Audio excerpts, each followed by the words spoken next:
Magandang araw sa inyong lahat. Ako ay si Justin De La Rosa. At ako naman si Ellie Gotok. Welcome sa show kung saan pag-uusapan natin ang hinaing ng bawat Pilipino. Ito ang Lingkod Bayan PH.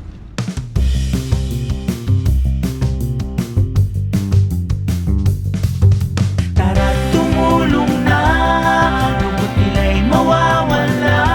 Lingkod bayan, lingkod bayan. Ibigay ng lahat, tingin nila ito'y sapat. Lingkod bayan, lingkod bayan, lingkod bayan.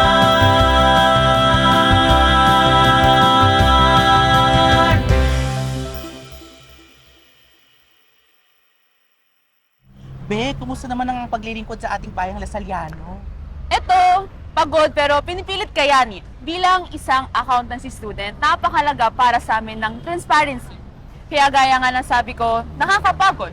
Pero kung para ito sa transparency na inaasam ng ating mga kapwa Lasaliano at mga Pilipino, kakayanin at kakayanin ko. Wow naman! Ako naman, naglilingkod ako sa pamamagitan ng pagbibigay kasiyahan at entertainment sa pagsaling ko sa mga iba't ibang orgs tulad ng Harlequin Theater Guild at saka Archers Network. Ang galing naman! Pero maiba ako. Ngayon ang ating first ever episode ng Lingkod Bayan PH. Oo nga pala, yay! Ang galing! And sa every episode natin ay magbibigay tayo ng paksa na pag-uusapan nating lahat. And para sa ating pilot episode, ang tatalakayin nating paksa ay Mandatory ROTC. Gamot sa kabataan? Taray ang topic natin today ha, medyo malalim agad. Tama ka dyan. Pero bago nga pala tayo magsimula, ano nga bang ibig sabihin ng ROTC? Okay, ang ibig sabihin ng ROTC ay Reserve Officers Training Corps. Ayon kay PELCI 2021, ito ay ang isang programang naglalayo na mapagtibay ang samahan ng tagapagturo o mentor at ng isang kadete. And sigurado ako na pamilyar na rin ang ating mga tagapanood sa Mandatory Military Training Service sa South Korea. Nabanggit ko ito dahil halos similar lang naman ang layunin nito sa ROTC. Layunin nito mabigyan ng kahandaan ang ating bansa sa mga di inaasahang pambansang krisis o sakuna kagaya ng digmaan. Salamat sa impormasyon na. Ngayon naman, simula ng ating episode, magbibigay kami ng mga saloobin tungkol sa nasabing paksa, kasama ang aming mga segment host at special guest. Ito ang Mga Nagbabagang Palagay. So ngayon, magbibigay kami ng mga saloobin tungkol sa mandatory ROTC. Para sa inyo, gamot nga ba sa kabataan ang mandatory ROTC at dapat ba itong ipatupad? Well, para sa akin, base sa estado ng ating bansa, hindi talaga siya gamot sa kabataan kasi hindi naman tayo kagaya ng mga ibang bansa tulad ng South Korea kung saan kailangan nilang mag-mandatory military service dahil sa North Korea. Siguro makakatulong ng konti ang ROTC, pero para ipatupad na maging mandatory, parang hindi ako sang-ayon kasi pwede naman tayo magsagawa ng community service bilang kapalit. Parang yung NSTP natin ngayon dito sa De La Salle University. Agree ako dyan, no? Naniniwala ako na dapat mabigyan ng pagkakataon ang mga kabataan sa pagpili ng kanilang NSTP component. Palagi nilang sinasabi na makatutulong ang mandatory ROTC sa paghubog ng ating disiplina. Pero hindi ba nila alam na mas malaki ang tsansang tumiwalag ang mga kabataan kung sila ay patuloy na didiktahan? Hindi ko ito sinasabi dahil matigos ang ulo ko pero dahil ito ay suportado ng mga pag-aaral sa psikolohiya. Ayan, so parang nakikita ko na iisang ating mga opinion tungkol sa mandatory ROTC na hindi talaga siya gamot sa kabataan, na parang band-aid solution lang talaga siya sa mas malaki pang problema sa ating bansa. Ngayon ay malalaman naman natin ang mga nagbabagang palagay ng ating mga segment host at special guest tungkol sa mandatory ROTC. Malalaman natin ito sa pamamagitan ng ROTC in action dito sa Pamantasan. Okay, tara!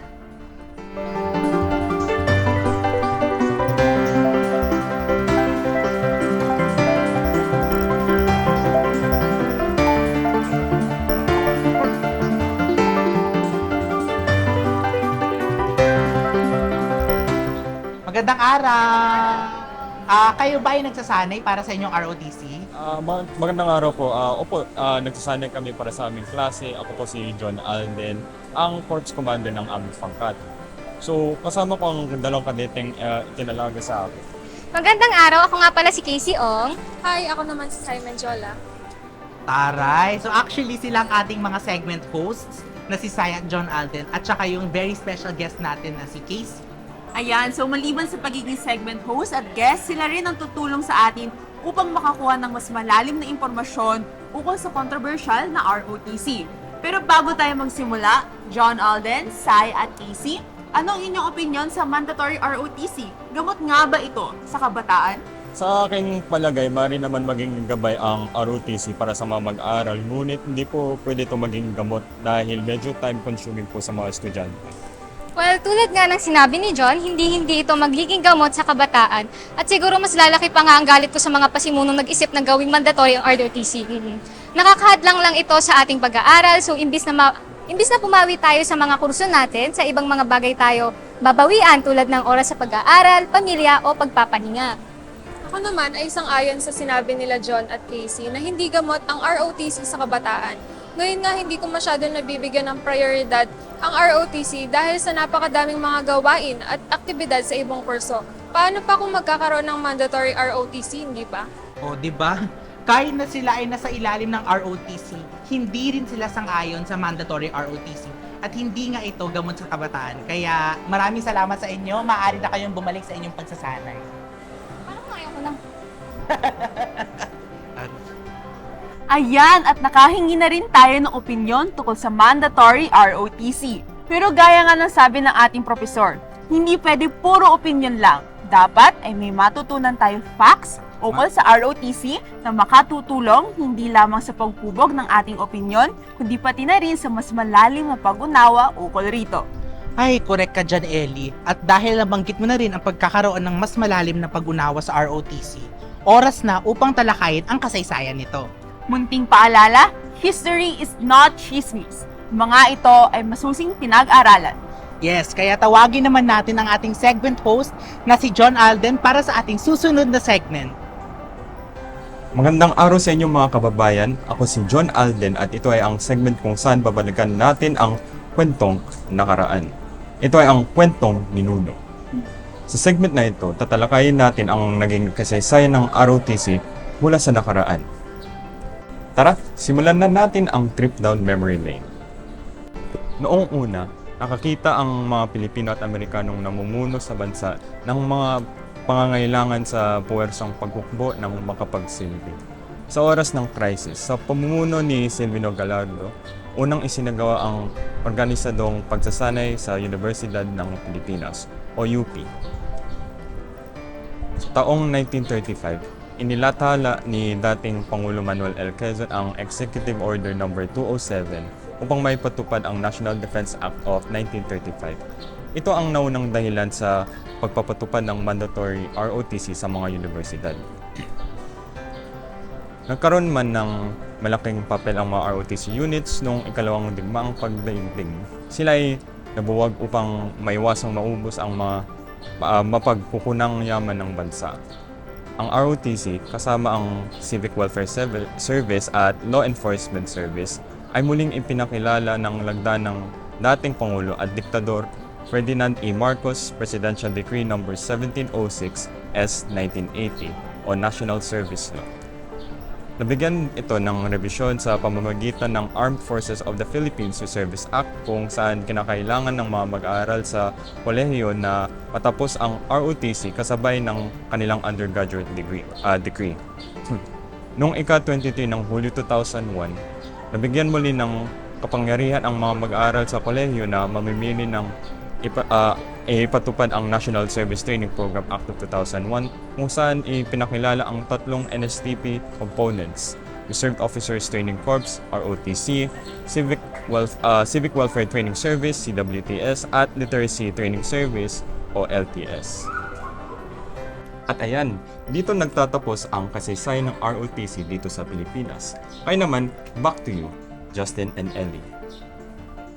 Maraming salamat, John Alden. Ngayon ay nalaman na natin ang naging kasaysayan ng ROTC dito sa Pilipinas noon. Paano naman kaya ngayon? Ay, good question ka dyan, Be. Kaya ngayon naman ay pag-uusapan natin ang napapanahong issue ng mandatory ROTC ngayong 2022. Ito ang Kwentuhang Bayan. Sa segment na ito, bibigyang linaw natin ng paksa for today's episode, which is Mandatory ROTC. Maglalatag kami ng iba't ibang impormasyon at pag-uusapan namin ito ng masinsinan. Para sa segment na ito, magkakaroon kami ng isang very special guest.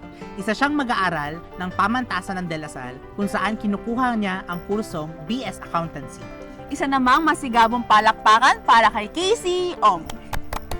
Hello! Magandang araw sa inyong lahat. Yes, maganda rin ang araw din sa iyo, Be. So, kamusta naman ang buhay Lasaliano? Ito, unti-unti na akong nagiging luka-luka tulad ni Luca Pacioli, ang ama ng accountancy. Ay, accountancy. Kaya, ayan, lalayo muna tayo sa ating kurso at ating pag-uusapan ang ROTC. Mala CLA or College of Liberal Arts muna tayo for today's video. Ayan, so matagal nang mainit ang usaping ROTC sa ating bansa. Anumang henerasyon kakabilang, bata man o matanda, meron tayong masasabing ukol rito. Pero gaya nga ng sabi nila, mas nagkaroon ng fuel sa fire ng iminungkahing ito ni Sara Duterte. Okay, so maalala natin nung tumatakbo siya bilang Vice Presidente, sinabi niya sa isang virtual caravan na gagamitin daw niya ang Office of the Vice President upang kausapin ang Kongreso at Senado na gawing mandatory ang military service sa lahat ng Pilipinong may edad 18 pataas. So, itong source na to galing sa CNN Philippines noong January 19, 2022. So, kahit nung hindi pa talaga siyang nai-elect bilang Vice Presidente, talagang sinusulong na niya ang mandatory ROTC, no? Ayun nga, siguro habi ng kasalukuyang administrasyon na pahirapan ang dapat nilang paglingkuran, no? Imbis na sagutin nila ang sigaw na tulong ng taong bayan, nagdadagdag lang sila ng sakit sa ulo at bulsa. Yun nga, nakakalungkot nga lang din makita na kahit nararamdaman na natin yung hirap o sakit ng ulo, gaya nga ng sabi mo, marami pa rin ang sumasang-ayon sa mungkahi ni Vice President Duterte. Talaga nga namang may unity sa partido nila. Parang isa sa mga palagi ko nakikitang rason kung bakit sang-ayon ng taong bayan sa pagbalik ng mandatory ROTC is because mas lalo na yung mga mas lalo yung mga nakakatanda ay dahil mas parang nawawalan do kasi ng disiplina yung mga kabataan. Yun naman palagi ang bukang bibig nila. Kung wari, sasagot lang tayo ng pabalang tapos pasaway na tayo agad. Alam nyo, nakakapagod kaya na tayo na lang palaging umiintindi at napapaasa sa huli. Dapat nga na sila naman ang makikinig at umintindi kung saan naman tayo nanggagaling, di ba? Ay, oo nga, nakakaloka. Sana pakinggan ng mga nakakatanda at ng pamahalaan ang hinaing ng kabataang Pilipino para kahit papano naman maintindihan nila tayo lalo na sa issue ng mandatory ROTC. Actually, nakalagay sa isang artikulo ni Bones Magsambol na hindi maging epektibo ang programa sa pagpapalago ng disiplina, lalong-lalot na't nakilala ito sa pagpapahirap at pagpapahiya ng mga kadete. So kahit nga nabuwag ang mga programa at naging optional na lang ito, what more pa kung naging mandatory ito, diba? Kasi marami pa rin nasasaktan na estudyante. Ay, tama. Sang-ayon ako doon sa sinabi ni Mr. Magsambol sa kanyang artikulo kasi hindi naman talaga dapat ipinipilit ang bagay na hindi naman talaga tugma sa pagpapalago ng disiplina nating kabataan. Kaya nga meron tayong NSTP Act kasi doon makakapili tayo ng gagawin natin upang maipakita natin ang disiplina. Meron naman tayong CWTS at saka LTS tulad dito sa pamantasan ng De La Salle. Ayun, parang binabaliwala na lang din kasi nila yung mga isiniwalat at naging karanasan ni Mark Chua sa mandatory ROTC. Una ring sinabi ni Cepeda sa kanyang artikulong isinulat noong 2018 na nangibabaw ang korupsyon sa ROTC noong 2001, ang taon kung kailan walang awang pinaslang si Mark Chua. Kaya kung naging talamak ang korupsyon sa ROTC, bakit natin ito gagamitin upang maayos ang di umano kawalan ng disiplina ng mga kabataan? Hindi naman ito matematika kung saan negative times negative is equal to positive. Ay, tama, witty. Pati si Luca Pacioli tumutungkol mataang sa sa impyerno. Tsaka bakit pala... Sa impyerno tumutungkol, gabi. Oo. Tsaka bakit palagi na lang nakaangkla ang disiplina sa pagiging masunurin? Ayon nga dun sa isang source, ayon kay Rhodes, ewan ko ba, ayon kay Rhodes na ang disiplina ay tumutukoy sa ating kakayahang lumakad patungo sa mabuting buhay, batay sa ating mga prinsipyo, tungkulit at pangangailangan. Kung tutuusin, parang pumalag na siya sa sa kahulugan na yun. Parang ito nakakabuti ng pagkakabuhay. Kung maraming mga opisyal ang naging korap dahil dito, grabe, di ako informed, mabuti na pala ang mabuhay sa kulungan. Ay nako, 'di ba? Sinabi mo pa, imbis na matuto tayong dapat sa ROTC, nagkakaroon ng mga anomalya sa loob nito at na nakakasama pa sa ating mga mag-aaral. Imbis na maging handa tayo sa masakuna, baka lapitan pa tayo na sakuna sa loob ng ROTC dahil nga sa mga maruming gawain at korupsyon na nangyayari. Kaya nga dapat hindi na ginugulo ng pamahalaan ang maayos naman na sistema ng NSTP ngayon. Kasi okay naman na kung gusto mo mag-ROTC, di go! Pero kung ayaw mo, ayan, may mga iba ka pang mga pagpipilian. Sobrang decisionability behavior nga naman ng mga to. Tsaka sobrang bigat na ng mga pinagdadaanan ng mga kabataan ngayon. Maliban sa mabigat na workload, alam ko may iba sa atin na nakakaramdam o nakakaranas ng problema sa mental health. Kaya may nakita nga akong article na sinulat ni Magsambol noong 2022 na mas pipiliin ng mga mag-aaral na tumigil sa pag-aaral kapag pinilit pa sila sa mandatory ROTC. So, mas pipiliin ba natin yung mandatory ROTC kaysa sa edukasyon na mas makakatulong sa pag-unlad ng kinabukasan nating mga kabataan? Ay, diba? Tama. Kaya nga nananawagan po kami sa Vice Presidente at sa kalihim ng DepEd na si Ms. Sara Duterte na palaguhin ang iba't ibang parte ng edukasyon, lalo na sa senior high school at sa kolehiyo. Imbis na pagtuunan ng pansin ng mandatory ROTC na hindi naman talaga makakatulong sa mga kabataan, lalo na pagdating sa disiplina, kung ito'y gagawin lamang ng sapilitan. Kaya, ayun, sayang at wala na tayong oras para pag-usapan ang issue ng mandatory ROTC. Kaya, maraming salamat sa ating special guest na nandito na si Casey Ong para sa oras. Anytime. So, thank you so much. Ayan, kaya tumungo naman tayo sa ating susunod na segment kung saan magpapakita kami ng mga nakakaaliw na video. Nandito si Simon Jola bilang segment host. Take it away, Sai. Magandang araw sa inyong lahat mga kababayan. Ako si Simon Jola at ito ang Bidyong Kabog. Sa segment na ito, magpapakita kami ng mga video na ipinadala sa amin mula sa mga kababayan nating mga Lasalliano. Pero para sa ating pilot episode for today, ang ipapakita naming mga video ay manggagaling mula sa aming team ng Lingkod Bayan PH. Ipapakita namin ang mga piling ginawa naming TikTok videos tungkol sa mandatory ROTC. Roll VTR. ROTC. Ano nga ba ang ROTC? Ano yan? ROTC ba yan? Ang Reserved Officers Training Corps o ROTC ay kasama sa National Service Training Program o NSTP, kung saan ang mga mag-aaral ay sinasanay at hinihikayat na ilagay ang kanilang mga sarili para sa paghahanda sa panahon ng crisis.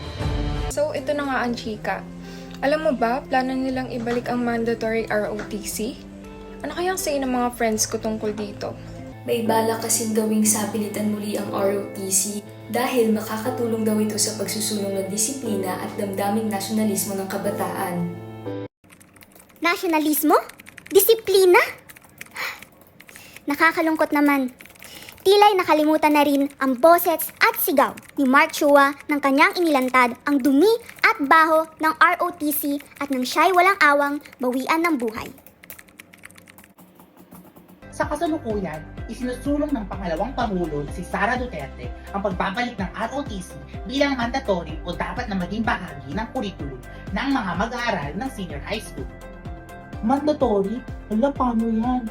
May magandang may dudulot ba yan? Ang ROTC ba nilang ibig sabihin ay yung programang nanghihikayat ng karahasan at pang-aabuso ng kapangyarihan? Hindi ba't ito ang programang kumitil sa kinabukasan ng mga mag-aaral na nais lamang makapagtapos ng kolehiyo? Siguro, marami pa rin sa atin na mababaw ang kaalaman tungkol sa nasyonalismo at disiplina. Sana'y maintindihan nyo na ang dalawang konsepto ay hindi lamang maihahalin tulad sa pagiging sunod-sunuran. So, ang chika, nakapagtuturo raw ito ng nationalism at discipline. Totoo kaya ito? So, base dito sa nakita kong source, noong 2001, tinanggal ang mandatory ROTC dahil pinagmulan ito ng korupsyon at hazing sa mga universidad. Oh, hindi yan chika ha, facts yan. Kung hindi ako, sino ang lalaban para sa tama? Sino ang magsisilbing pag-asa? Ang ating Diyos? Ang ating mga guro? Tayo. Tama. Tayo. Ang estado ng bansa ay nasa kamay ng mga mamamayan at andito ang mga kabataan, partikular ang mga mag-aaral kagaya ni Mark Chua upang walang sawang isigaw ang katotohanan na pilit ibinabaon sa lupa. Sa bagay, tama nga naman. Kayo, pabor ba kayo sa mandatory ROTC?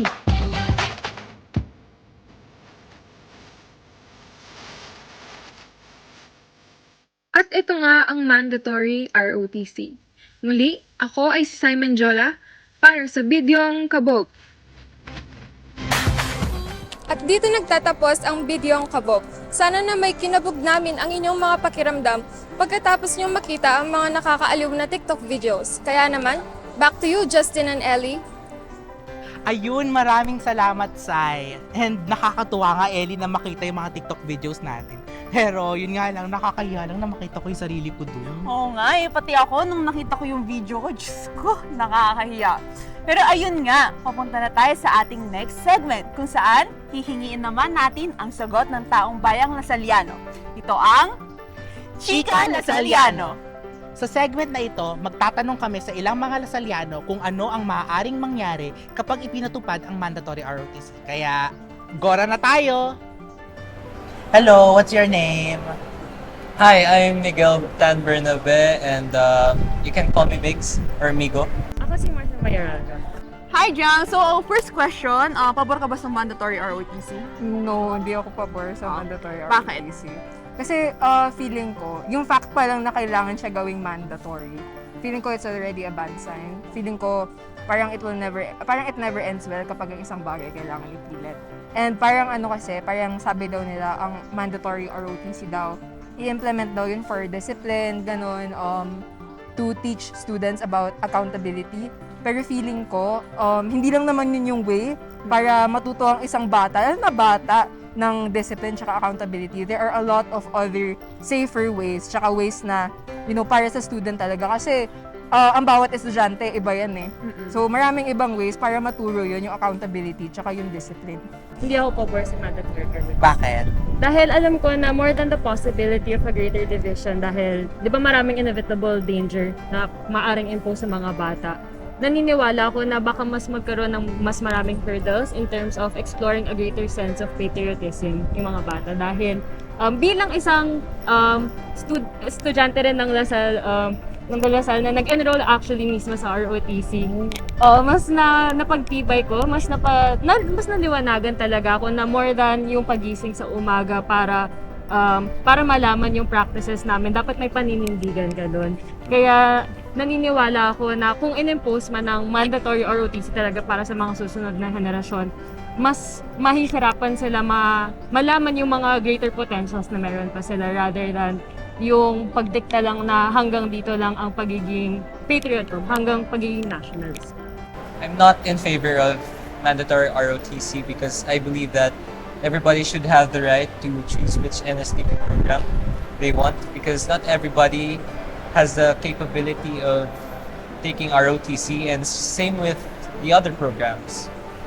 So, sa tingin mo, ano yung mga possible outcomes na mangyayari pag in-implement yung mandatory ROTC? Sa tingin ko, hindi lang yung mga bata yung mahihirapan pati yung mga pamilya nila. Alam kasi nila na yung mga anak nila, yung mga mas bata talaga sa kanila, higit na mas mahihirapan pang umangat pa sa buhay ng box lang sila to this kind of mindset na ito lang yung hangganan ko sa pagpapakita ng paninindigan ko para sa bansa. Maliban sa overall safety ng mga bata, since parang medyo delikado talaga siya. Ayun nga, pagdating sa parents talaga, magiging malaking, kumbaga everyday na iniisip yun sa kanila. Kasi kapag, kunyari ganyan, pagdating sa ROTC, pumasok yung anak mo, tapos may ROTC siya, you never know, baka pag-uwi niya, kung anong mangyari, ganun. Kasi parang bawat araw, magiging unpredictable, ganun. So parang magiging malaking iniisip talaga siya. For me, ang outcome kasi if everybody has the right to choose which NSTP program is that they would prosper more as a person or a student. Whether it may be ROTC, C1s or the other programs. Okay, ayan. Thank you so much. Okay. Thank you so much. Ayun, thank you so much Thank for your you. time.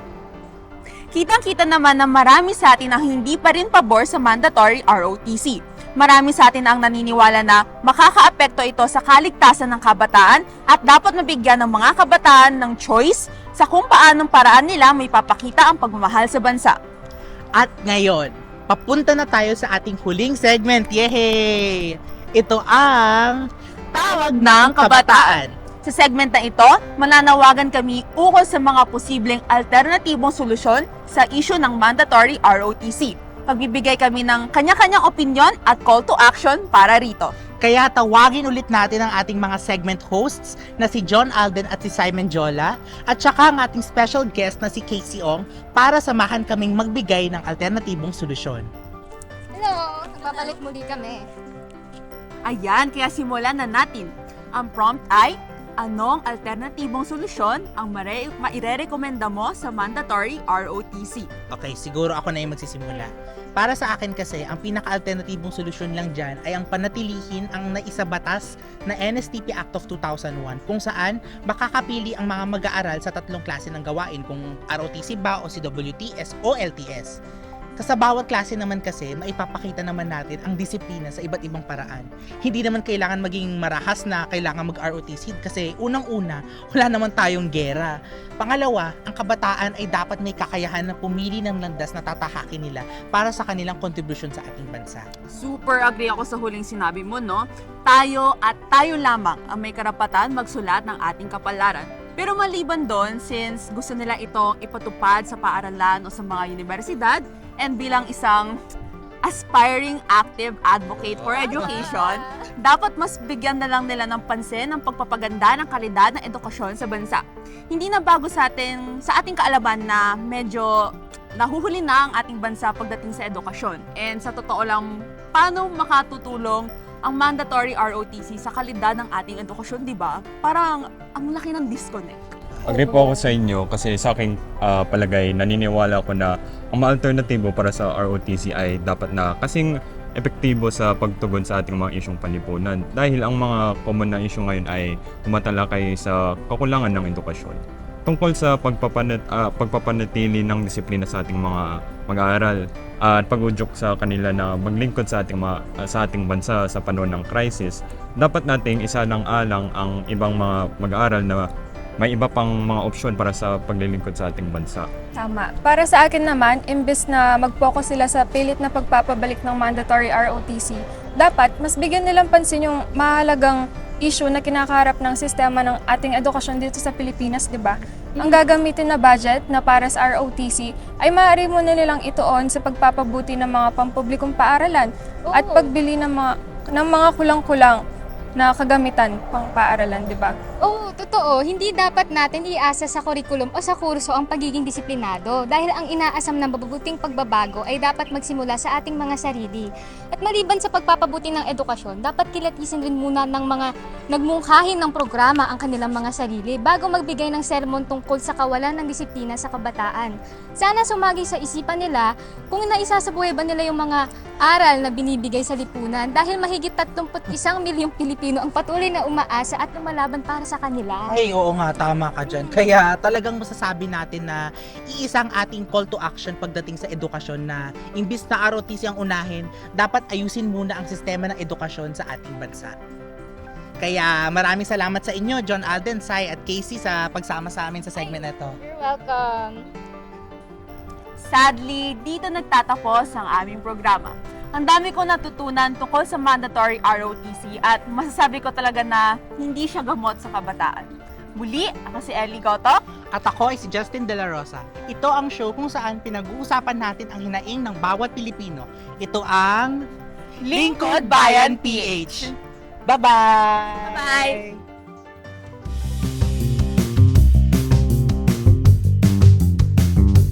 Lingkod